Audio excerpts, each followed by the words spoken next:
तालुका वसमत जिल्हा हिंगोली. बर, तुम्ही कधीपासून ग्रीन प्लॅनेटचे प्रॉडक्ट वापरता? हे 2 वर्ष व्हायले समजा यावर्षी. बर, हम्म. गेल्या वर्षी कसे रिझल्ट आले तुम्हाला? गेल्या वर्षी नंबर 1 रिझल्ट आले. हां, गेल्या वर्षी ग्रो, नायट्रोकिंग, प्रीमियम, भूमी पॉवर अशी खतं टाकून खतासंगत सोडलेत औषध येतात. बर. हळदीला किती ॲव्हरेज आलं आपल्याला? हळदीला एकरी 30 क्विंटल आलं. बर. हम्म. आणि कापसाचं?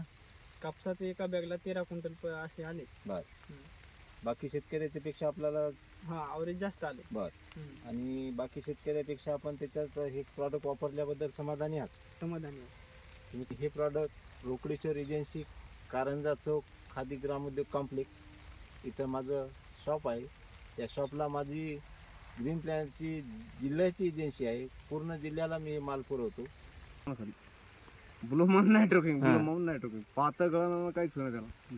सेटिंग बी व्हायला लागली, गेल्या वर्षी कसं माल तोडणं होणं पाहिजे ना. कसा माल शे निघते? पोळा झाला काय, पोळ्याच्या नंतर आणि जे माल होते, खायला हां ते आपले गरमीच्या दिवशी जे लागतात त्याच्यात बोंड फिंड पाते गळतात हा. ना. ते त्या गळायला लागलं. ब्लूमनं यानं पाता गळू दिलं नाही. मग तशाला तसं होतं. पाते गळू दिले. त्याच्यामुळे तर हे झालं की कापूस जास्त झाला.